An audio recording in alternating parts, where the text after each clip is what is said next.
Welcome to the Snowpark Series by Harney, Session 7, Create a Snowflake Scala UDF. Watch all videos in this series in order to complete an entire solution for Snowpark. Angela Harney is a data engineer with extensive years of experience and is certified in Snowflake. We will create a Snowflake UDF, a Scala UDF, then discuss what's needed for the Scala UDF in Snowflake to be used on a Snowpark DataFrame. The videos in this series are intended for you to be able to pause the video and follow the steps in detail on each slide.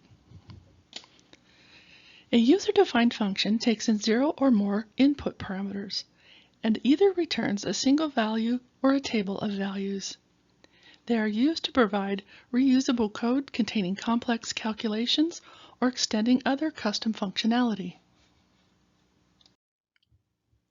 A Snowflake UDF, either scalar or table valued, takes in 0 or more parameters, declares an output data type, and can be either SQL or JavaScript. The UDFs shown here are SQL UDFs. Since we will be expanding the functionality of our code to work with methods to be called for each UDF created in Snowflake, we will be changing the starter application we have been working with to include a nested main method and a separate class. A Scala application can consist of many functions that can serve as a functions library or be specific to a single function. Once the methods have been created, the application is packaged into a .jar file and uploaded to Snowflake using the put command in SnowSQL, which is a command line tool. Now that you know how to create a starter application, you can do that to create the application shown here. Use this separate one from the one that we have been using. We will be using that one to call the functions that we create with this application. Once we have created the application and the debug passes without error, click View Terminal window to go to a command prompt within VS Code so that we can package and create the .jar file to upload to Snowflake. Type sbt compile as shown here and press Enter.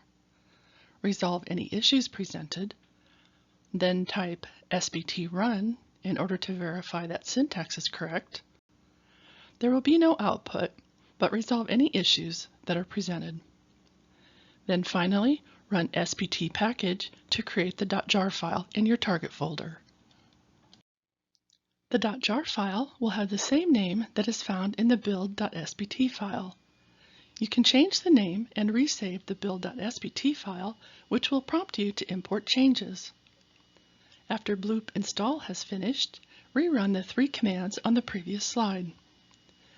A new target file will be created, and you can delete the file with the old name.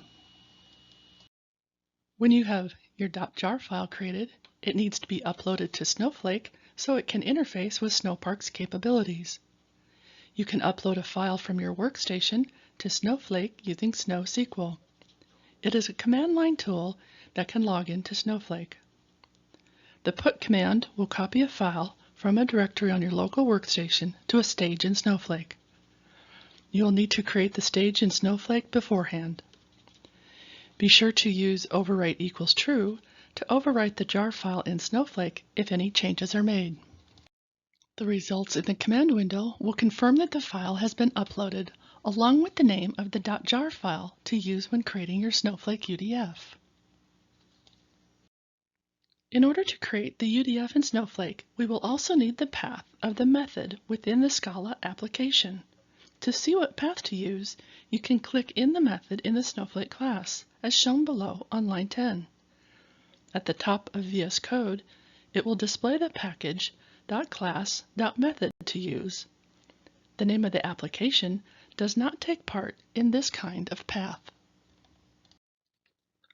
Create the UDF with the code shown here. The string portion of this syntax is case sensitive. Test the UDF by calling it in a select statement. This UDF takes in 2 parameters. Create a second UDF in Snowflake from the same Scala class, but for the method that takes in no parameters.